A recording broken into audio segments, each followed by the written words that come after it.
مرض السكر فضل أكتر من 4000 سنة مرض قاتل، وكان اللي بيجيله سكر ويتشخص بيه كان بيتوفى في خلال أيام من تشخيصه، وكان العلاج بتاعه خيال علمي بالنسبة لنا.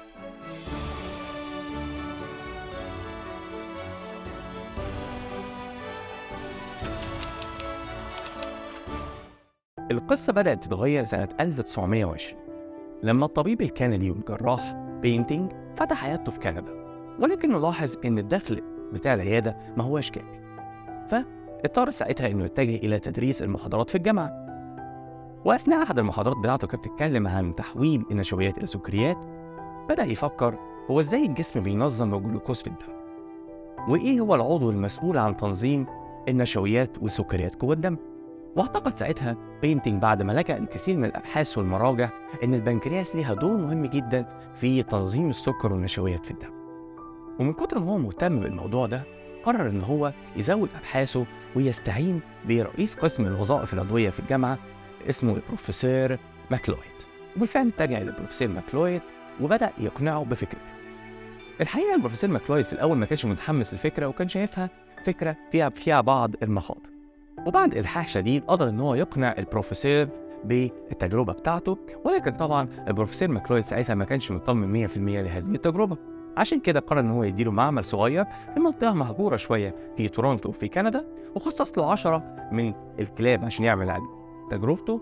كمان خصص له طالب ماجستير ساعتها كان اسمه السيد بيست عشان يساعده في أبحاثه. بدأ طبيب بينتينج والسيد بيست في تجاربهم، ولكن فاجئوا إن عدد 10 كلاب ده ما كانش كافي تماما، فاضطروا يعملوا حاجة طريفة جدا. ساعتها اضطروا ينزلوا شوارع تورونتو ويدوروا على الكلاب الضالة في الشوارع الجانبية وياخدوها ويعملوا عليها تجاربهم. واستمرت عملية التجربة كلب بعد التاني لحد ما وصلوا للكلب رقم 410.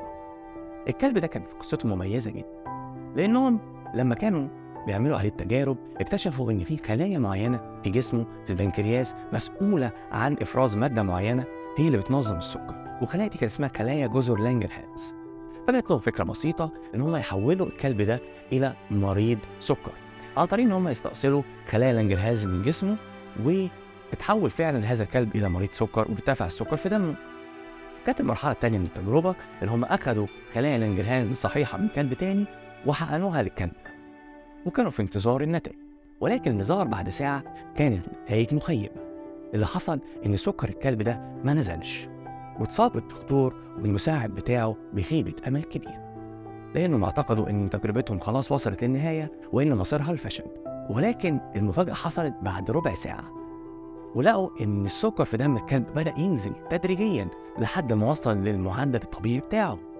وبكده الكلب ده دخل التاريخ، والكلب رقم 410 ده أصبح أول كائن في التاريخ يتعالج من مرض السكر بعد أكتر من 4000 سنة فشل في علاج المرض ده، واللي كان بيعتبر مرض مميت. ولأن الفرحة ساعتها ما كانتش سريعة، اتجه على طول الطبيب بينتينج للبروفيسور ماكلويد وقال له نتائج الناجحة بتاعة تجربته. وساعتها البروفيسور فعلا اقتنع بتجربة الطبيب وقال له أنا هساعدك بكافة المسائل، وخصص له معمل مجهز بأحدث المعدات ساعتها. ومش بس كده، كمان طبيب صيدلي كان اسمه الطبيب كوليب، واللي كان مهم جدا إن هو يساعده إن يوصلوا لأكتر فورمة نقية من العلاج من غير ما تعمل حساسية، زي ما حصل في المرة الأولانية إن حصل شوية حساسية للكلب بعد ما اتحقن بالخلايا. وبعد شهور من العمل وفي أواخر سنة 1922 جات الفرصة إن يجربوا العلاج ده على أول بني آدم. وكان أول بني آدم اتجربت عليه العلاج ده هو طفل عنده 14 سنة، كان بيعاني من ارتفاع شديد في سكر الدم وكان في مراحله المتأخرة. فعلا لو كان اتساب كده كان ممكن يتوفى، ولكن تم حقنه بالإكسير بتاع البنكرياس اللي حضره الطبيب، وفوجئوا بعد كده إن بدأ مستوى الدم يتحسن وصل لمعدله الطبيعي. ولكن للأسف الدواء ساعتها عمل له حساسية مفرطة، واضطروا ساعتها إنهم يوقفوا كل التجارب على البني آدمين لحد ما يوصلوا لأكتر فورمة من العلاج من غير ما تعمل أي حساسية للمرضى. وبعد 12 يوم من العمل المستمر قدروا يوصلوا للشكل من الدواء بيكون حساسيته قليلة جدا أو تكاد تكون معدومة، وساعتها سموه باسم الإنسولين. ولأن العالم ساعتها كان منبهر بالاختراع الجديد، فالرباعي اللي اشترك في التجربة أخذ جائزة نوبل سنة 23 يعني من 100 سنة من النهاردة. تخيل كل ده حصل من 100 سنة. دلوقتي مرضى السكر بقوا بيتعالجوا بأنواع مختلفة من الأنسولين، ومش بس الأنسولين، ده كمان ممكن مريض السكر يستغنى عن الأنسولين ويمشي على أدوية سكر وأقراص ممكن تحل محله. عندنا مستشفيات أندلسية بنوفر برامج رعاية متكاملة لمرضى السكر، بنتابع سكرهم باستمرار، بنتابع وظائف الكلى والنظر، بالإضافة لحالة الأوعية الدموية والقلب واللي ممكن تتأثر جدا بارتفاع مستوى السكر في الدم، وكل ده عشان نساعدهم يعيشوا حياة طبيعية مع السكر من غير ما يتعرضوا لأي مضاعفات منه. ودي كانت حكاية مرض السكر من أكتر من 100 سنة.